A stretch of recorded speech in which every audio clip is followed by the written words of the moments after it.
until she gets on, if that's all right. Okay. First off, I want to say thank you for the REAP that you guys did yesterday. Yeah, no problem. That was Sorry about the confusion on that. I was just, I think it was the time, how long ago we did it, and having it in segments instead of the whole thing. right. And I'm trying to use some analogies because I think analogies help people kind of visualize things sometimes. And I still haven't come up with the best analogy for this, but I was thinking about a pizza. And say we've got a pizza with 8 slices, and 7 of the 8 slices have lots of toppings, and one of the slices only has a few toppings, but they're all clumped over in one side. So what we're trying to do is make that slice more equitable by distributing the few toppings that it has, instead of saying, hey, wait, there's 7 other slices over here that have lots of toppings. Let's bring some of those toppings over to this one slice. So when you only look at one slice, you're not looking at the whole pie, the whole pizza pie in this case.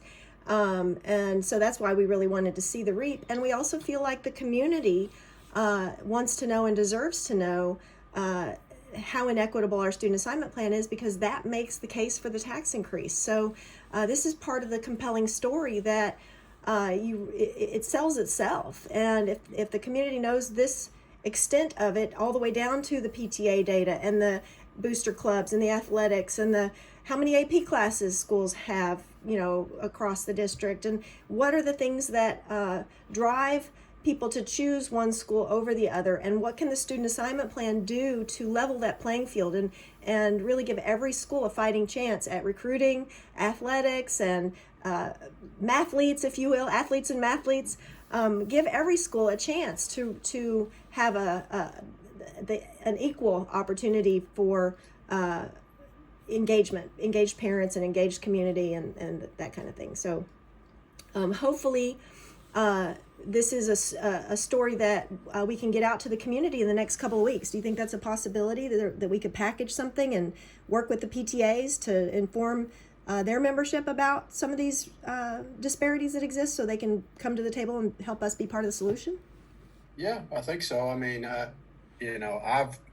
want to say, although we didn't do the REAP, I've been saying over and over again how inequitable I think our student assignment plan is. And that's, it's a hard one for me, Gabe, because I've got board members who have been on the board for many years. And so I'm now saying this, and it makes them uncomfortable in some ways that this has been going on for this long. And they're my bosses. I got 7 bosses. Right. And so, but I still say it and I still do it. And I want to get that narrative out there that I believe, I worked at Dawes High School where no kids chose to come. The kids we got at Dawes High School were the ones that had nowhere else to go for the most part. So, I mean, I know it. And I think that, it's inequitable that we force kids from West Louisville that live across the street from Shawnee High School to go to Dawes. I mean, we are busing kids 15 miles to go to a school that has 90% free and reduced lunch. I mean, it's crazy. And so, I mean, I won't hide behind it and I'll do it, but I think your PTA is very valid as well. I mean, I think that is 100% valid, that schools, especially elementary, because PTA means more to elementary, I think, than it does to anything else. But, when you don't have strong PTAs, it hurts the school. There's no doubt about it.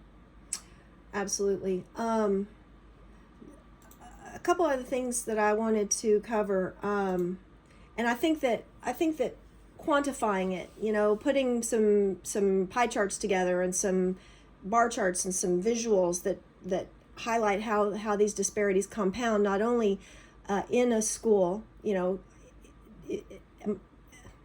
event after event after event within the school, but also year over year over year. And I heard some of the things in the REAP last night about the mobility of our population and some of the further harms that are caused that we don't even really see because we can't keep track of students to that level of detail. So it's always the same students over and over that are experiencing the harm, and that's what we're trying to mitigate.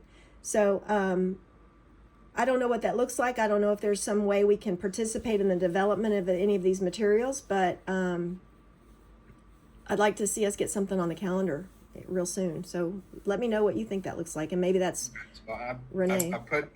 Specifically asked Renee to come to this because I want to make sure that someone.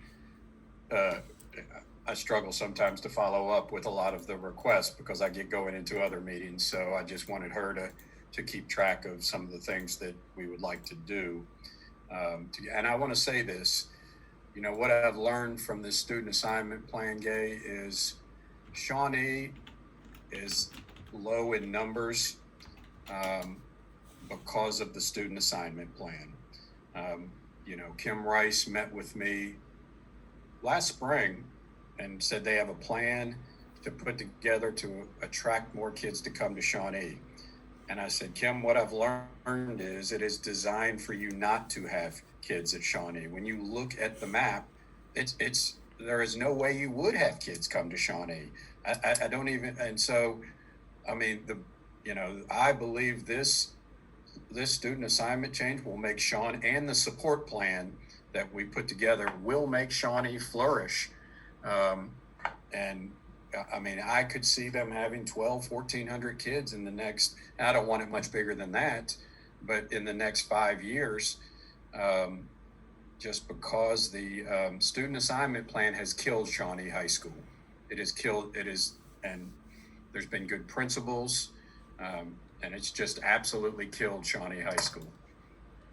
So I hear you saying that, and I was making dinner, and I had some other chaos going on when the REAP was being performed last night, so I may have missed some of this, but I heard references to like the plan from the 70s and the plan from 2014, but there was also a major change in 2008, and I didn't hear that part being brought up. Do you know about that particular year? That was the year that 2008 was the year the Supreme Court decided you couldn't use race anymore. Right. And that's when the 1, 2, 3 model was designed. Correct. The census tract. Correct. Right after that. So that was the change there. But the structural change to middle and high school, the last change on structure was 1984. Middle and high school has stayed the same since 84 when the district stopped saying East End white and South End white kids no longer had to bus, and the only ones that had to bus were black kids. Right. So that is but the 1, 2, 3 changed in 2008. Right, and also in 2008, because when they came up with their formula, every high school in the district had a goal of between 15 and 45% in that low income, high minority, low educational attainment category. Except for Shawnee. Shawnee was still at 87%. So they've been behind the 8 ball trying to catch up since that time. And then, losing their principal because they couldn't turn their scores around when the game was rigged. All the inconsistencies we had with leadership after that. All this is in the past, and I don't want to rehash it, but I just want to make sure that that's part of the story because I talked to Jess Clark last night after the call with WFPL, and she's still very confused by a lot of this, and it is confusing. I mean, no question about it. But her statement back to me was, our schools are meeting the diversity goals that have been set. And so if that's the case, I don't know if they are or not. She has the perception that we are currently meeting our goals when it comes to diversity. I didn't think so either, but she was reading some statistics, and so maybe we've changed how we calculate them, or maybe we're not presenting it in a way that's easy for people to digest. But the disparities that exist between race and wealth and educational attainment levels from school to school are demonstrated and highly correlated. And I don't know, I'm sure you've seen that spreadsheet that I have where I color coded. The red is the highest numbers or the most least attractive numbers, I guess, and then the green is all the good numbers, quote unquote.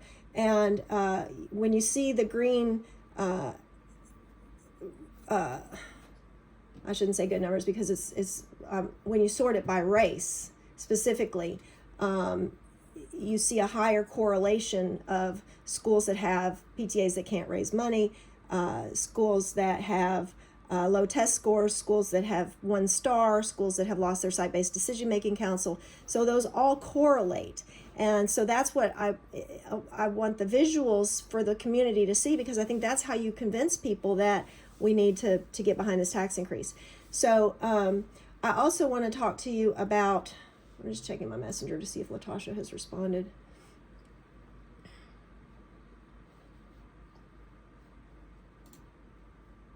I also want to talk to you about what we're going to do about the tax increase. Okay. I also want to tell you that I appreciate that you mentioned some of the specific demands in your superintendent's address on the night that the budget was passed. The counselors, 3 counselors per school, it's per AIS school. We want to make sure that that is culturally competent counselors. Just having counselors in the building who don't understand the cultural relevance of what's going on in today's political climate is not, it could do more harm than good. So can you tell me what you're doing to screen for the cultural competence of the counselors that are going to be put in those AIS schools?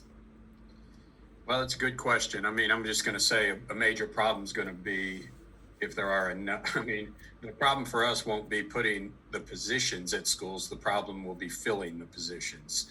We struggle right now to fill, and I've made the mental health industry in Louisville very upset with me when we put one in every school, because we pay better than some of them, and they lost, like 7 counties was not happy with us because a lot of their mental health professionals came over to us. Understood. So I can't say Gay right now. You're right. I'm just being candid. I don't say we've done that well enough with mental health professionals to this point. So it is something we'll have to design to ensure that that's happening, that, and really work with the principals, because, they'll be the ones hiring for their school to ensure that they have a process, to ensure that's happening. But I think that's a very valid point that needs to happen. All right, thank you. And decolonizing the curriculum is another one of the things that we're asking for, an effort, a good faith effort to see coming from the district. And we're hearing some buzz about the virtual academy being culturally biased, and that the teachers who have raised those concerns feel that they've been ignored, especially like 5th grade social studies. So can we do a REAP on the virtual academy curriculum? Yeah, it is. We've heard their actually our social studies lead, Ryan New, was the first one who brought it up. So I agree. We dug into it and we agree. We notified the company that they need to deal with that on the virtual academy, and then we are also dealing with it as well. There's no doubt that is correct.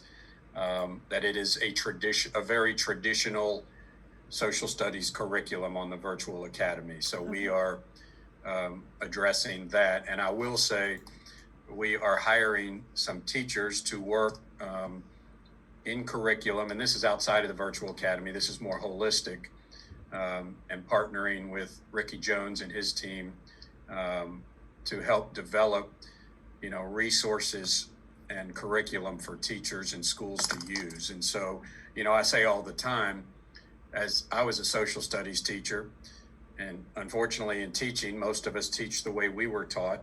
And if you went through college and didn't learn any other way except a Eurocentric curriculum, that's what you're going to teach. And so we've got to provide more support and resources, especially veteran teachers, if we expect them to teach differently.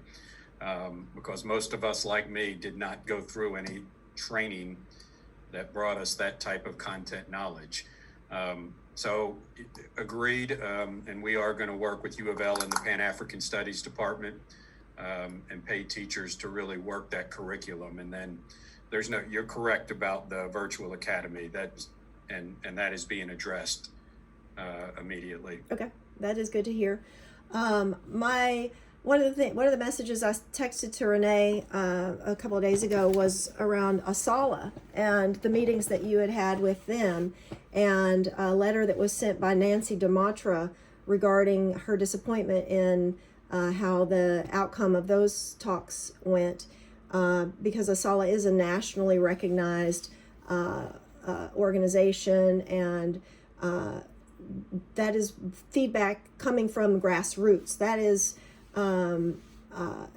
Nancy DeMatra serves on the board of the Kentucky Alliance, and so I have had the privilege of discussing the tax increase and curriculum and numerous other things with her over the years, and so when we see these grassroots voices getting shut out, just like we feel happened with Michelle Penix and the hub idea, those talks stalled, and then it went with Evolve 502 instead of with grassroots. Those are the complaints that bubble up that I'm trying to bring to you, to tell you this is what is causing pushback in the community that could likely prevent people from showing up to vote in favor of the tax increase. I'm not even necessarily saying they're opposed to it. They're just not fired up, and they're not likely to show up. And that's the message that we've been trying to convey to the consulting firm. We asked for meetings with the consulting firm, and in their proposal it says that they're going to work with grassroots groups, and yet they never returned any of our calls. We made several calls to them. We asked Chris Harmer to try to get a meeting with them, and then he ended up getting the meeting and not inviting us. Like, these are all things that, again, it's in the past, but something has changed. I appreciate that you're reaching out to us. I appreciate that Renee reached out to us a few weeks ago and that we started these conversations up. But we have a lot of time that has been lost that we now have to make up. And I'm just curious, because people are asking me, what changed, Dr. Pollio, that opened up this door of communication and dialogue? What changed? Well, first of all, what was the group that Nancy said I didn't follow through on? Asala, ASALA. I don't know I don't recall that meeting. What is that? It is the African American Curriculum Group. Let me see if I can find out what that stands for exactly. I've heard it brought up numerous times in my circles and in my communities. I have no idea when I met with them about that. Renee, were you able to find the letter that I asked you if you were able to locate from Nancy?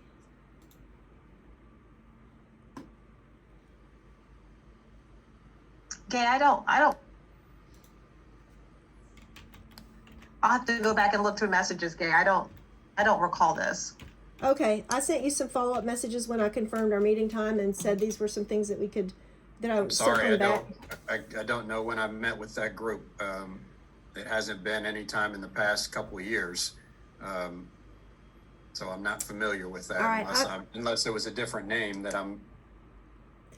I will find out. I know that the decision was to go with, what Nancy said to me was the decision was to go with the white man, which I guess is Ryan, instead of the direction that they were recommending. So this may have been when he took that job, maybe. I'm not exactly sure. But that's the feedback that I'm bringing to you, because that's what it might have gone to someone else in JCPS, but that wasn't any decision I had, which right. Was, so what changed is just, I've asked Renee about, about 4 or 6 weeks ago. I said, I need to get in front of as many organizations as I can. We sat down and talked about which organizations and we just kind of brainstormed, and obviously you and your group was one of them, but I'm doing everything I can to get to make the case to as many groups as possible, including grassroots, but also including large organizations. So, I'm trying to, there are some we may have missed, but we just tried to brainstorm and get to as many as possible to make the case. I mean, that's what I want to do. I think this is the most important thing for the kids of JCPS that I will do in my career, or that anyone will do for years to come. And so, that it needs, unfortunately, we've got so much going on with NTI, decisions to go back to school, schools building their plans to go back to school, which we're not going to do anytime soon. and then on top of that, student assignment. And then, so, so much of the summer was wrapped in making these decisions about school and preparing for this, that once we got started, I said, all right, let's do as much as I can to get in front of groups. Okay, well, I want to make sure you understand that when you say my group, if you're referring to the coalition represents probably a dozen or more groups. So I guess you got a good bang for your buck on that last call because we did have so many people in one setting. We've invited you to speak at Kentucky Alliance press conferences on Sundays at 10 o'clock. The Alliance board has not come out in favor of the tax increase. But we have a meeting tonight, and I have a feeling it's going to get brought up again because I've brought it up pretty much every month since I've been on the board in January, and in one way or another with different phraseology, trying to make a motion that we could come out and support, and also around student assignment. So this is one way I was aware that the community is not in support, and then these types of conversations that are happening in the community need to be addressed. So whatever Nancy is not happy about, I'm bringing this to you so that you have an opportunity to look into it and try to win her over, because she's a big influence in our community. Same thing with Michelle Penix. Same thing with the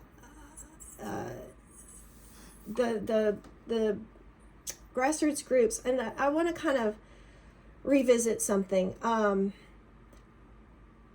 I hadn't met you. I met you once before you were named as a candidate for the superintendent. So our paths didn't really cross all that much. So my recollection of history may be a little bit different than yours. But the way that I remember everything that happened that led to the removal of Dr. Hargans is that it was grassroots led. We wanted David Jones to hold Hargans accountable, and when he refused to do so and when he gave her cover, we mobilized and voted him out. And that's how Chris Kolb got that board seat. And in fact, JCTA wouldn't touch it. They did not want to endorse the opponent to David Jones, so they just didn't endorse at all. So JCTA was not even a player in the movement that created this window of opportunity that is, as you said, the most important thing in your career that you're going to do. So the people, the grassroots groups are who feel that we brought you here. Like, you're here because you're what we needed at this time. This is what the taxpayers and the voters needed. And so we would really like for you to continue to dance with the one who brung you, if you will, and let us give you the public support that you will need to continue doing this difficult work, because I know that we're capable of that. And really, we're on the same team. We're on the same side. So we're not a big fan of David Jones. We're not a big fan of Scala. I know David Jones isn't specifically mentioned in the work that's being done, but the reason we were opposed to Jones was because he was giving favor to GLI. He was giving favor to the business community and the charter school people and the outside privatizers and those types of things. And we reject that. We rejected it before, and we will continue to reject that. So those are just some observations that I really want to ask for your support in acknowledging, because you said something about the board feeling uncomfortable because of some of the things that we're raising awareness of. Well, these are things that we also raised awareness of, but we have to get critical mass. We have to have enough people saying the same things to put the pressure on the board. So they can only do what we tell them to do as their constituents. So our voices are critical right now. Our voices need to be amplified, because that takes the heat off of you and puts it on them to be responsive to their voters and their members. And so not being able to speak at board meetings and not having a way to chime in when these conversations are taking place so that we can actually be heard and our passion can be heard and felt is dampening the movement. And I think that we would have a much greater chance at getting this tax increase if grassroots voices not only would not be dampened, but would be amplified. So that's the intentional piece that I hear you saying needs to be done. I hear you saying that you know these things need to take place. So let's work together and figure out the best way to do that to maximize it in this short window of time that we have left. Have you done any polling in the community about the sentiment towards the tax increase? Yeah, the consultant said, well, let me say this first, Gay, and then I'll get to that question. I don't disagree with you at all. I've got no allegiance to any business group. I have no allegiance to any business person.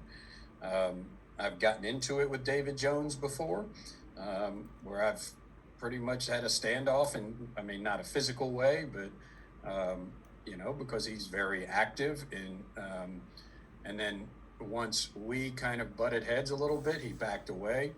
But I have no allegiance to any group, any business, any GLI, anybody. And I do think sometimes that bothers them because no one has control over me. I think you're right. Grassroots need to be represented. But I think if this community is going to move forward, I got to get as many people on board as possible. And yes, that includes some of those people that were in Scala before have a completely different view of JCPS now and have no interest in charters whatsoever and actually fight against charters. And I'll give an example. Alice Houston, who was one of the best women leaders I've met, she was actually approached by a couple of former JCPS athletes who were now pro athletes who want to support charter schools. And she said, absolutely not. I'm not interested in 150 kids. I'm interested in 15,000 kids. And so, I agree, but I think we can get a bunch of people on board with this. Now, I'm all for grassroots, and I'm happy to speak and to meet with. The one of the proudest days I've had was 2 days ago when I walked up on Shawnee's third floor and there were actually construction workers going up there. And I remember meeting with you and a couple others right off the bat when I took this over and said I was going to do that. We were skeptical at the time, but here we are. And so I'm proud of that. But I wouldn't have done that if it hadn't been, if I hadn't taught there and you all hadn't brought me that, I wouldn't have done that. I have no interest in being on one side, whether it's GLI business or grassroots. And it's hard. I'm going to tell you, it's hard because of how many people I have tugging at me. It's just not easy. Right. But I want to do whatever I can to, be a part of grassroots organizations and listen and hear. Right. But that's tell you, let me just say that I can tell you this. Ms. Porter is a strong voice, and she's the one right now deciding on public speakers at board meetings. So we are having that next Tuesday, but that's difficult. So that's where I am. Absolutely. And I'm just saying that GLI and those other groups have money and power and a platform already to be heard. And the grassroots groups struggle to just get, a few bucks raised so we can print some flyers or hang up a poster or something. So, the intentional piece is making that space and recognizing the inequities and saying, okay, we're going to lift up this voice so that it is heard as much as, if not more than, those that have all the opportunities and privilege. So that's all I'm asking is we feel shut out. We feel that we are not invited to the conversation and able to be your cheerleader. Like, we want to be your cheerleader. We want to be out there and be heard because we think our message is important too and would lend support for what you're trying to do because we agree you're saying and doing all the right things. So let us be that champion for you. And I see Latasha's on, so I'm going to pause for a second and see if there's anything she wants to say. Let me just say on the polling.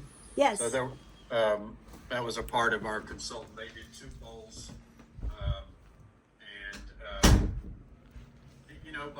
It's a very split community. There is no doubt about it. There is but in both polls, and it depends on how the question is asked, but in both polls, we did better than I expected, over 50%. So we got a shot here. I mean, I'm still saying it's an uphill battle because those that are against us are firmly against us and entrenched and spewing lies, and are nasty people. I'm just going to be honest with you. I haven't said anything negative about them, but they are nasty, and say things about me and this organization that just aren't true. So that it's an uphill battle, but I mean, what the polls kind of showed was that, they believe in the vision, that a lot of people believe in this vision and change in education and say they like this idea. So I think we got a shot. I mean, if you asked right now, I'm still not, is it 50-50 that we're going to win? I would maybe not, but I think we've got a shot. Well, has your polling been segmented by zip code or by race? Because yes, it has. They do all of it. What are you finding when you break it down by that? That we have more support so everything is, our support is inside the Watterson Expressway and not outside of the Watterson. We suffer once you get outside the Watterson. We're better inside it. We're better in West Louisville. We're better amongst African-American voters than we are amongst white. Our worst demographic are the Trump voters, and really older white males and females, older white males being the worst. But it's pretty much segmented. Those that support Donald Trump are against us. Sure. And that's the kind of intel that if we could work together, we could support you. We could target, do some canvassing. And are there any yard signs out that actually say yes? Like I saw the no yard signs that the Tea Party has, and I've seen support public schools, which is really pretty vague. Do you have any yard signs that are being printed up that just say vote yes? Do you know? Well, we don't, because there's this divide between, Latasha, you got an echo on there? Has somebody got, I don't know if there's I'm sorry, I'll let, that what we can do as a JCPS organization is print the support public schools, support JCPS signs. When we say yes, it becomes a campaign, which we're not allowed to do during work hours. If I have people doing it, essentially we are working a campaign on public dollars. So we've had to be very careful. Now I can hand out, like I did last Friday, support JCPS yard signs, because that's not a campaign. But once you say vote yes, it's a political campaign. So it's a little dicey there. Right. I don't know if you want to add anything, Renee. You kind of know that pretty well. Yeah, that it becomes a very fine line for us at the district and what we can say as public employees, and not promoting a political initiative. And even though this is school-based, it's still on the ballot, and it still kind of falls in that category. So we don't have the signs that say specifically vote yes. I wish we could, but we have the signs that say support our schools, and we're trying to get as much information out there about the tax measure, and Right. Hopefully that connection can be made. Well, and isn't there a 501c4? Do you know if they're making yard signs that say yes? I don't know. That's a good question. I'm not familiar with whether they decided to make signs or not.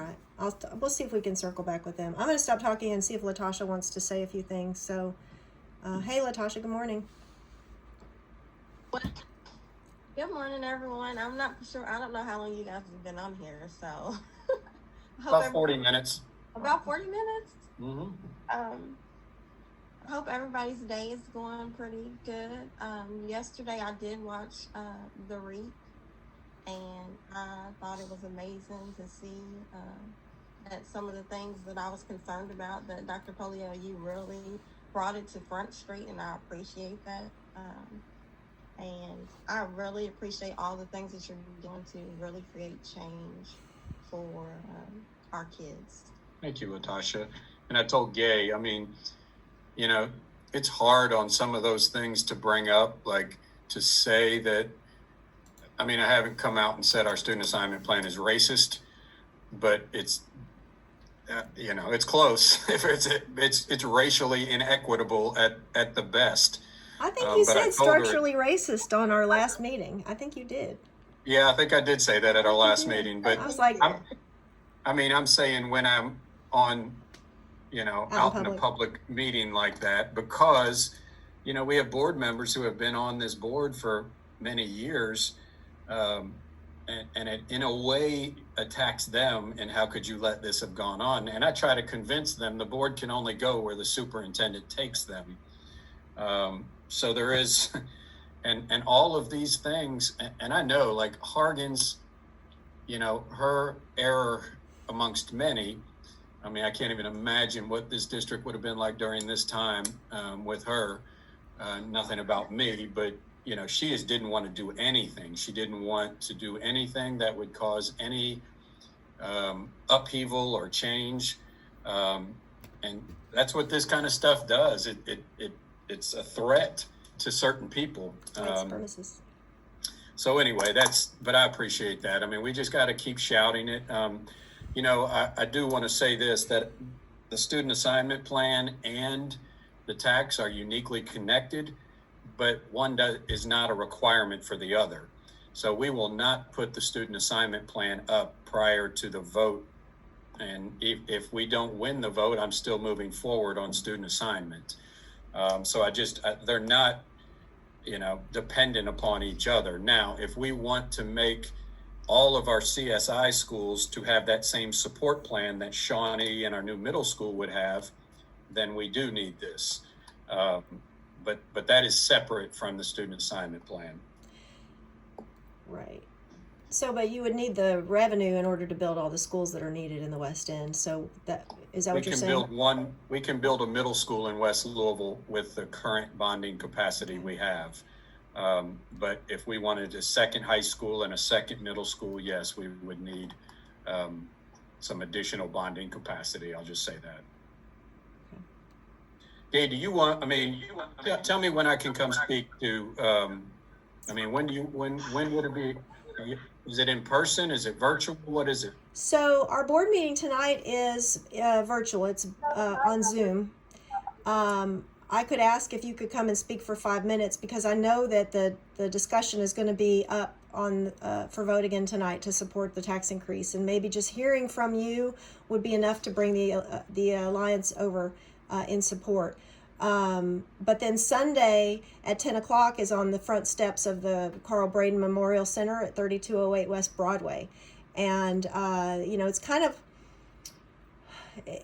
it's mostly stuff related to Breonna Taylor and Justice for Breonna. But, as the district that she graduated from high school, your voice and the district's involvement is also still relevant. And tying that into the tax increase, again, I would need to run it past the people that coordinate the press conference, but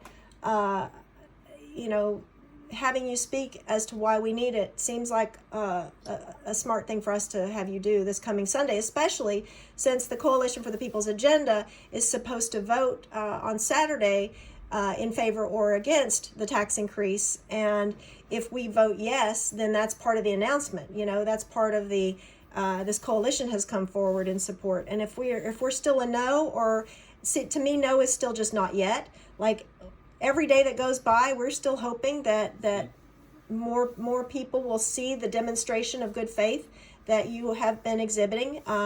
Like I said, I consider what you did for the budget meeting on the 29th, a demonstration of good faith. I consider the fact that you did the REAP last night a demonstration of good faith. The fact that you're asking Renee to be on this call and work with Latasha and myself and PTA and whomever else to get the message out to parents, that is good faith.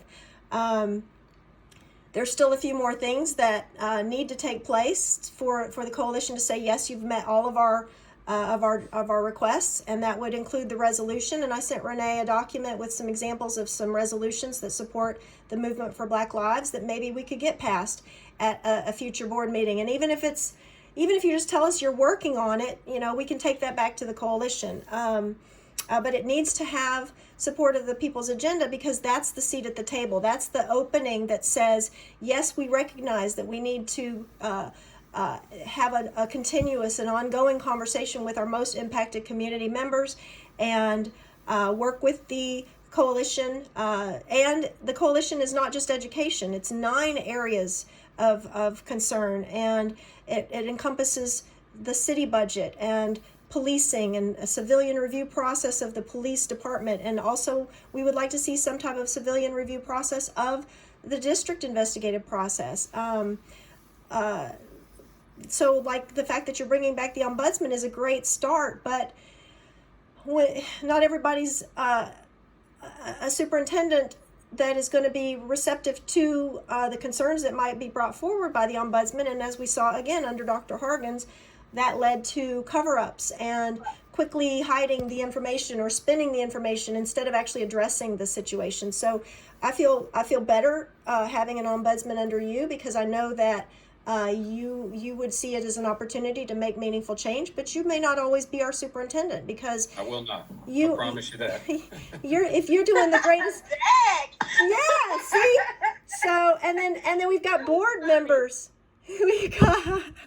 We've got board members that could be replaced by Tea Party as early as next month. So we have to put these barriers in place, these guardrails in place, so that even in the darkest days, if we return to another Hargens era, things won't return to the way they were. So if the ombudsman could report to the board, maybe instead of to the superintendent, to keep that level of outside accountability, citizen accountability is something we would like to see. So a gesture like that might be another way for us to say, okay, yes, he's opening up these doors for us to stay engaged, because once the tax increase passes or fails or whatever, if we go back to not being heard, what have we accomplished? So we have to, that's what we're looking for, is some way to stay engaged. Okay. Well, a couple things. I mean, I would rather, if one thing I think we need to do as a group is have a more formalized process for meetings. So if that's a quarterly meeting, and we then and we have an agenda, and then I think that is something that would move the work forward. And that's what I try to do, because in this job you can blink and 6 months have passed, and 85,000 things have happened, and you're just trying to get your feet underneath of you. So I'm a believer in formalizing meetings and formalizing processes. So we probably need to do that. I'm good with, if you'll just communicate with Renee, if you want 5 minutes from me tonight, I'm happy to do that. I just communicate with Renee, because she can get it on my schedule better than I can. And so do that. And I'll, Gay, I can work on a resolution. But, you have to know this board is a strong personality board. I can lead them at times into something, and sometimes it's just a brick wall. I know. And so you just need to know that this is not just something I can say, I want this done. I mean, that last resolution was board led. That wasn't really, they charged me to develop it, and we did, but so you just got to understand, it's just, I know you know this, it's just not me that decides this. Well, and Lisa Wilner came on one of our calls, and Corey Scholl was on that same call, and so she described how she got the Safe Haven resolution introduced, and we kind of hinted to Corey, hey, you could do this similar thing, and he said this is something that's long overdue. So I think, and then Joe came on a different call, Joe Marshall. So between Corey and Joe, I think that there could be some opportunity for it to be board led. And it may not even be, it may be after November. Maybe there's maybe Chris Brady wouldn't support it, but Sarah McIntosh would. And now you have another vote. So, we leave that part up to us, I guess is what I'm saying. Like, let us put the pressure on our board members and take the heat off of you, because I really do think that we can do that. Yeah, I could speak. Go ahead, Latasha. I think that I could speak with Corey Short, because as my board member, and I've had discussions with him to try to see if we could get something started. So I'll tell you, this is how the resolution on spending money worked. Was just honestly, was that, Alice Houston asked for it. And like I said, I love Alice Houston. She said to Ms. Porter, boy, this is something we really need. Ms. Porter talked to Corey Scholl and Joe Marshall, and all of a sudden, it wasn't even driven from me. It was coming. And then I got charged with, okay, this is what they want. Okay, let's get this on paper. And so, I mean, that we use the term grassroots, I guess. That's the way it happened, which was effective. Now, there's a lot of things I have to lead, but I know that when they feel like they have ownership of it, they get behind it pretty strongly. So I would encourage that. Okay. All right, we can definitely work on that. Gay, if you, Sorry. Oh, no, I was just going to say, if you do want to, let me know about this evening for Dr. Pollio, if you would like him to appear, and we can get the Zoom link together and work with that and get that squared away. And then we can also go ahead and set up quarterly meetings, and we can have that in place. Sure.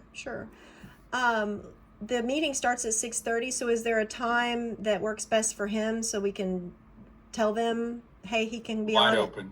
Are you? Okay. After 6:30. Oh, you shouldn't have told me that. My last meeting ends at 6, so Okay. I'm happy to get on whenever you all say is the Okay. time, and I don't want more than 5 minutes, but I'll take 5 minutes to kind of say what we're trying to do. Sure. And feel free to even acknowledge the responsiveness that you have given to the demands, to show that you hear us, and that giving that indication that it will continue beyond November 3rd. I have a 3-minute audio clip that I'd like to play, but I just don't want the meeting to end before I have a chance to go into that. But Okay. Since Latasha's here, and I don't want to prevent her from saying anything else that she's trying to get across. Okay, I've got, just to let you know, I've had another meeting at 10, so Okay. I've got 9 minutes left. Okay. I just wanted to kind of keep the time check. Sure, no All problem. right, Okay, it's go ahead 9:40. and play the clip. I'm gonna have to speak with Dr. Pollio anyway again, because I want him to come on our show again. So Got it. I love that show. Had fun. All right, so kind of just to set the stage, recognizing maneuvers of white supremacists is something that is new to me. But when you start to see it and start to recognize it, and looking back on some things that have happened historically, now I acknowledge, now I realize that was racism at play, but I didn't know it when it was happening. And so to me, that's kind of where we are with a lot of stuff. I think the veil is being lifted, and people are seeing what's truly behind some of these coded messages. And so when you've got that hard Trump supporter side that we're trying to appease both sides, I don't think we should appease wrong. They're wrong, and I don't think we should try to balance it. Let them continue to make their loud, obnoxious arguments and show how wrong they are, because they eventually run out of ways to say no without revealing their true intentions. And when I look back on some of the experiences and microaggressions that I've witnessed and experienced, such as the PTA situation, when we were being shut out of PTA, it was white supremacy doing that work. When we were shut out of Eros, it was white supremacy doing that work. JCTA is defending actions that are that racist teachers are committing, and not recognizing that wrong is wrong. They're still defending teachers when they do something wrong. And so that's the clip I want to play for you, is something that is from a teacher, an educator that you probably are aware of her situation. I hope you are. So let me just play it, if you don't mind. I agree with that person's statement. Hold on, I don't think it's loud enough. Firsthand. Let me start it over.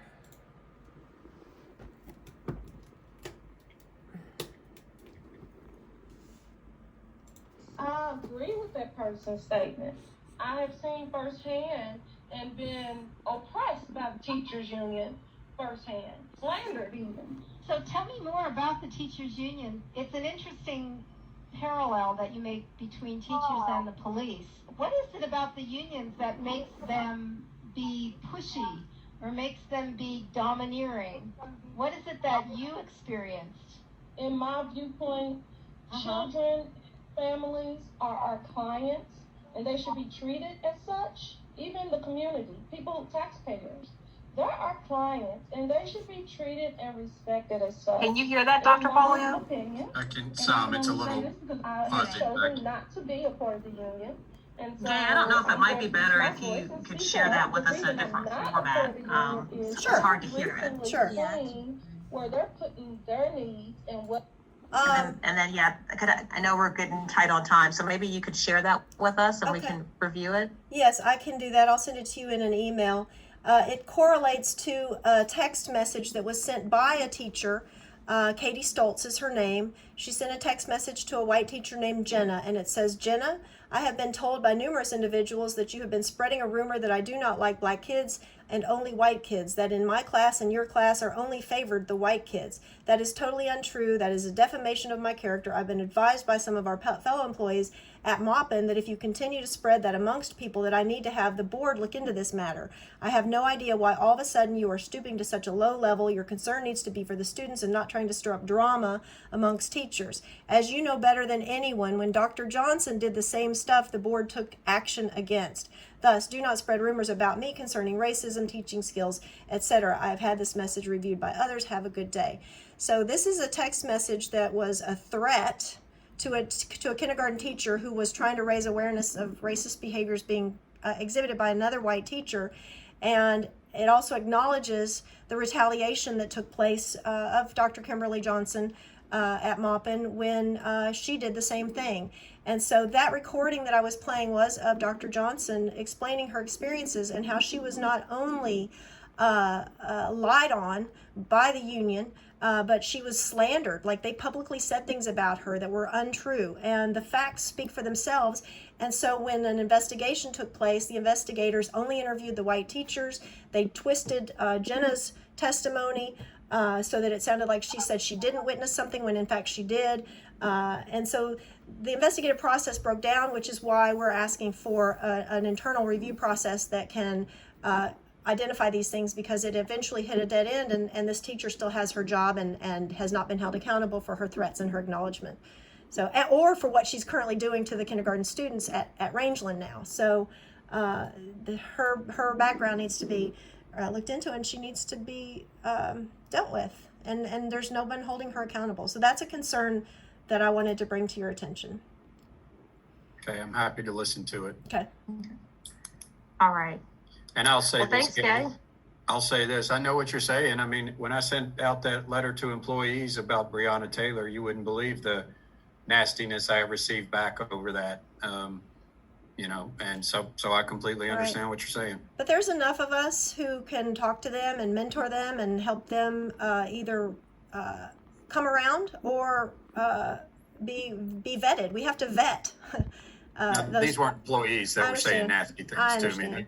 It got spread out. It got spread outside of the organization, and some people were the LMPD does not like me right now, I guess. So, but so be it. I didn't say anything nasty about them, but so be it. I understand. All right. So, all right. Well, let us know about tonight, and I appreciate the good conversation today. You bet. Thank you. All right. See you later. Bye. Thank you, guys. Latasha. Thank you, Latasha. Thank you, Gay. Thank you. And Gay, you'll just send me the Zoom link for the meeting tonight. Yes. Okay. I will confirm a time and send that over to you. And also send you this Okay, audio. now, is this the meeting with the coalition, or is this just Kentucky Alliance? Just the Kentucky Alliance Board. Okay. So. All right. Thank you, Awesome. Gay. You bet. Thank you, guys. Appreciate it. Bye-bye.